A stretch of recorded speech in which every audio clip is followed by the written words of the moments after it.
धुंधकारी। धुंधकारी के चरित्र का मतलब क्या है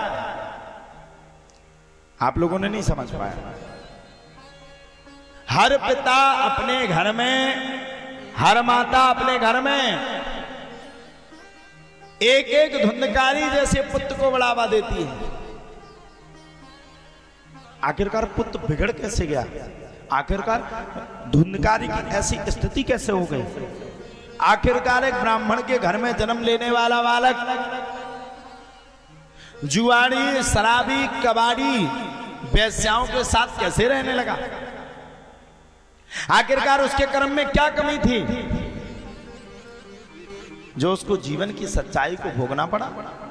या उसके माता पिता की परवरिश में क्या कमी थी जो उसके माँ बाप तक को भी भोगना पड़ा? सीधी सीधी बात इतनी है, बात धुंधकारी की नहीं है, बात गोकर्ण की नहीं है, बात आत्मदेव की नहीं है, बात हमारी संतान की है।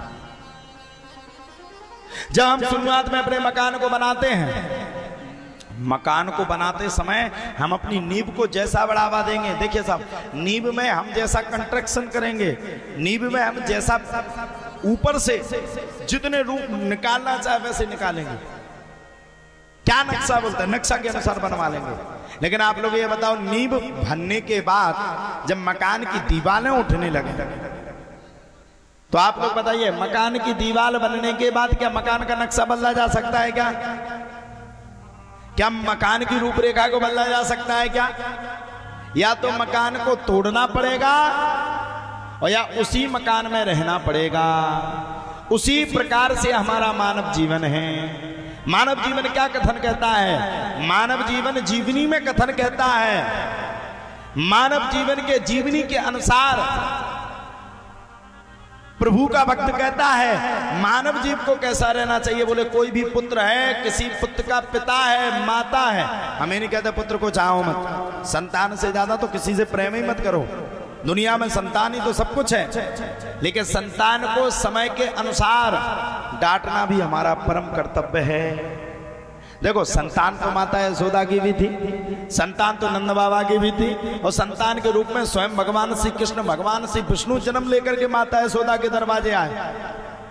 लेकिन अगर भगवान श्री कृष्ण ने नटखटपन किया तो माता यशोदा ने ऑन द स्पॉट भगवान को डांटा।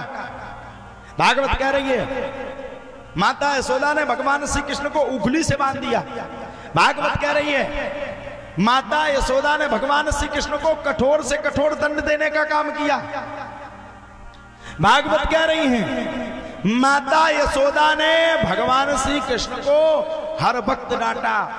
यानी कि माता यशोदा भागवत के माध्यम से कहना चाहती है कि चाहे पुत्र एक हो, चाहे पुत्र अनेक हो, अगर पुत्र के जीवन का अगर आपको भविष्य सुरक्षित रखना है तो समय पर छोटी छोटी गलतियों पर भी उसको डांटना चाहिए, तभी वह पुत्र राम और कृष्ण की तरह हो सकता है। तभी हो सकता, नहीं तो नहीं हो सकता। अब देखो साहब, धुंधकारी की परवरिश गड़बड़ है गई। किसी की बातों को नहीं माना, घर वालों की बातों को नहीं माना, माँ की परवरिश में कमी रह गई, बचपन में बच्चे को बिगाड़ दिया, और wही बालक आगे चल करके शराबी, जुआड़ी, नशाबाज, वेश्यावृत्ति करने वाला बन गया।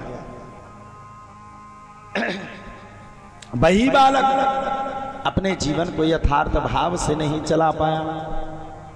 पिता ने रोका, पिता ने कहा बेटा ऐसा गलत मत करो, अरे तुम ब्राह्मण के घर में जन्म लिए, शराब मत पियो, शराब पियोगे तो अनिष्ट हो जाएगा, ब्राह्मणों की बेइज्जती होगी, आगे चल के आर्यावर्त सनातन पर बात आ जाएगी।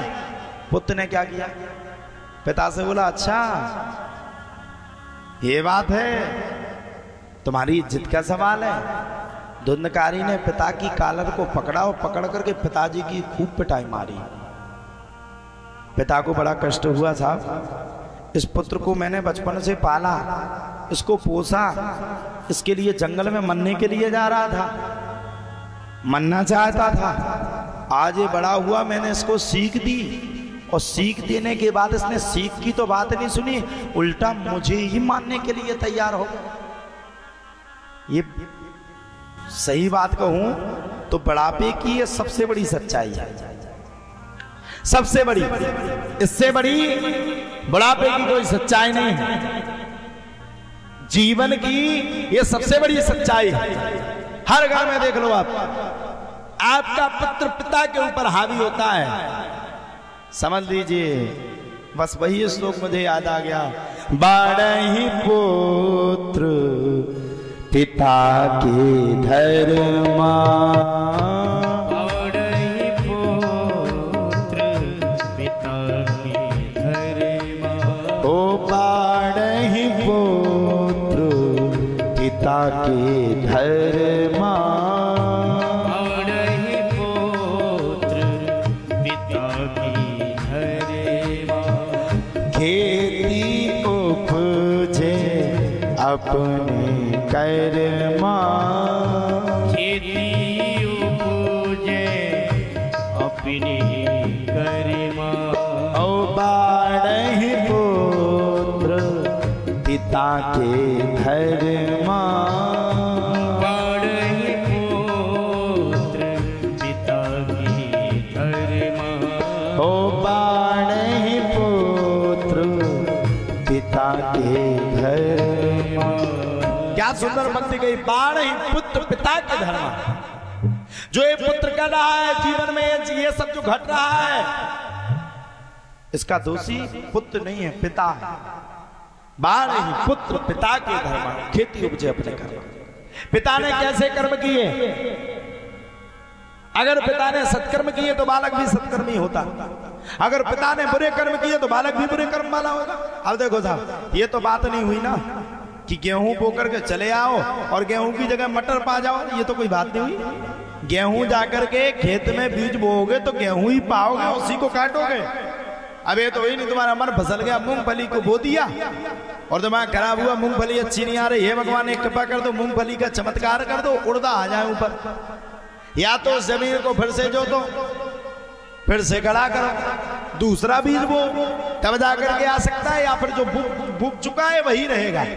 इसीलिए ये खेती के ऊपर डिपेंड है। उसी प्रकार से मानव जीवन भी किसके ऊपर डिपेंड है? बोले मानव जीवन पुत्र का जीवन पिता के ऊपर डिपेंड है।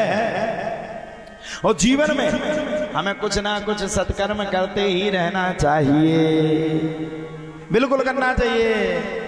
ऐसा नहीं कि गड़बड़ कर्म ही करते रहो और ये सोचते रहो अब हम तो गड़बड़ किए, कुछ कोई दिक्कत नहीं, भगवान हम पर कृपा करेगा। अच्छा, दुनिया में गड़बड़ कर्म तो ठीक है, दुनिया में सबसे ज्यादा अगर संसार में किसी चीज की हाय हाय मची है तो पैसा की।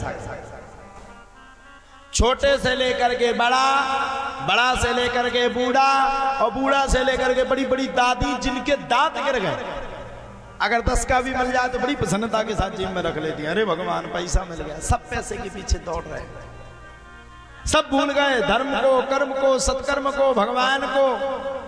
अरे हम ये नहीं कहते कि पैसे की जरूरत नहीं, पैसा की जरूरत सबको है, धन की जरूरत सबको है, चाहिए सबको। अरे धन से तो जीवनी चलती है, लेकिन धन के साथ साथ अगर भगवान को ना भूलो ना, ध्यान रखना, भगवान को भजते रहो ना, तो इस बात का भी आप परिपक्वता के साथ ध्यान रखना।